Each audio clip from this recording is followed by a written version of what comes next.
5, 4, 3, 2, 1.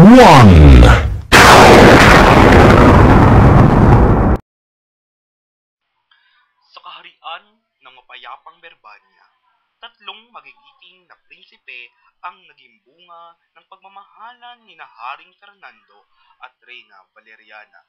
Panganay na anak si Don Pedrong may tindig na pagkainam. Sumunod si Don Diegong malumanay at ang maginoong totoo na si Don Juan.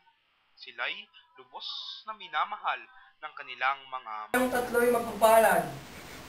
Ang kininyo, ang mataas na pangalan ng mga tanda. Pagdating ng araw, kayo ang magiging hari.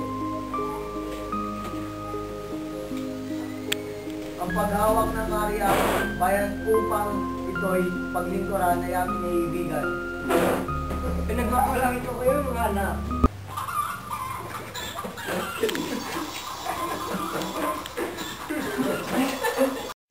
Isang gabi, nang mahimbing na natutulog si Don Fernando, na panaginipan niyang kanyang bunsong anak na si Don Juan. Di umano, ito'y nililo at pinatay ng dalawang tampalasan.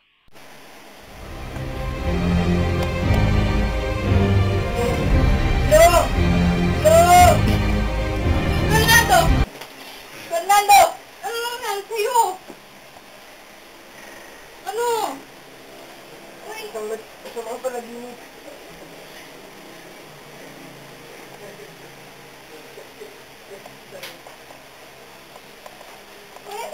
Ako si Katopleng. Ang magpapagaling sa inyong asawa.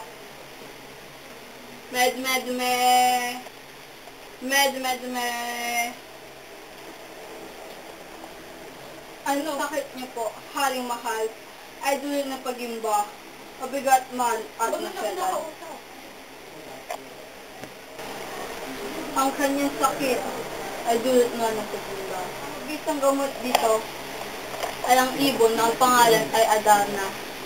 Pag narinig mo siya kumanta, ang sakit niya ay mawawala. At tatagpuan ito sa bundok ng Tabor. At may kita mo doon ang Piedras Gracias, ang punong tirahan ng ibong Adarna.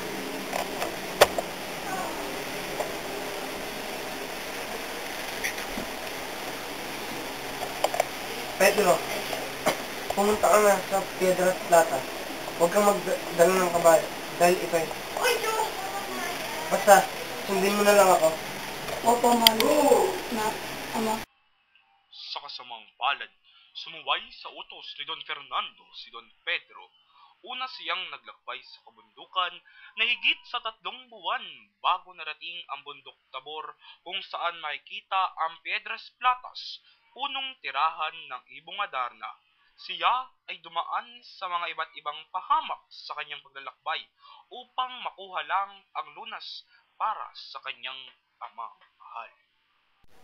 Malas naman. Namatay pa ang aking kabayo. Natanaw ko na ang Piedras Platas. Napakaganda pala talaga nito. At yung mga kapaligiran ay napakalino. At pati ang mga ginto ay sobrang ganda. Ganda ka ba? Ay nalaglag yun. Sige, bye.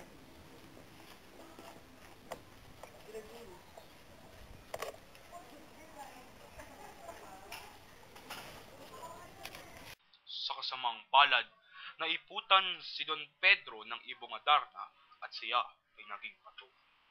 Nainip ang mga tao sa kaharian sa tagal ng paghihintay kay Don Pedro, kaya may nabuting hanapin naman ito ni Don Diego. Ito na kaya si Don Pedro. May pag-asa pa kayong gumaling ng mahal na hari. Don Diego, matagal na mawawala si Don Pedro. At panahon na ay pumunta sa Goyo Bibigin. Naglakbay na nga si Don Diego patungo sa bundok. Kailan kayong higawaga kayo nakita? Lumulubog na ang araw. Ako'y magpapahinga mo.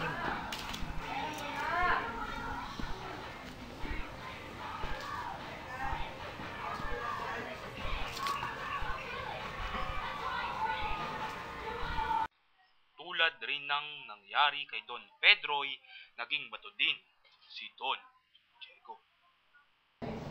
Mahal kong asawa. Tagal-tagal na. Pero hindi pa rin bumabalik si Pedro at saka si Diego.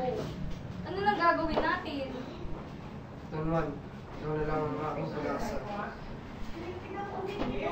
Ama, gagawin ko po ang aking makakaya. Paalam na po.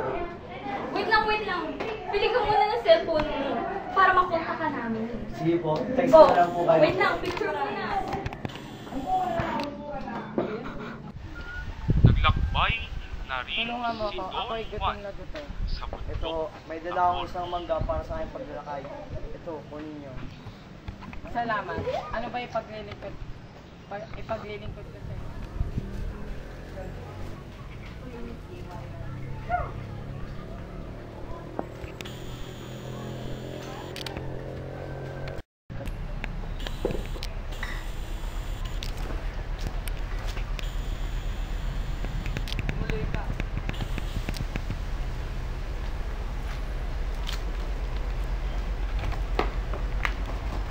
Ang aking ama ay may sakit.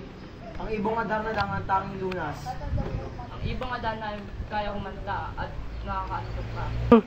Sugatan mo ang iyong palad at pigaan nito ng dayap kapag kumanta ang ibang adan.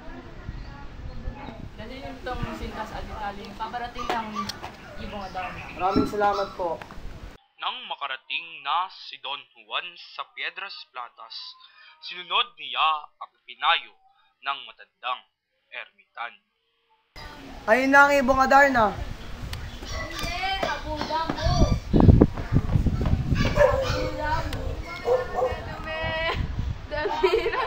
Medume. Tira, papa.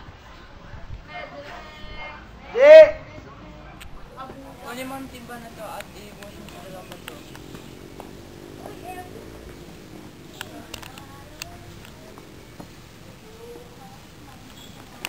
Salamat Juan, at sapagkat kayo uwi na. Ingat kayo. Papauwi na ang tatlo sa kaharian.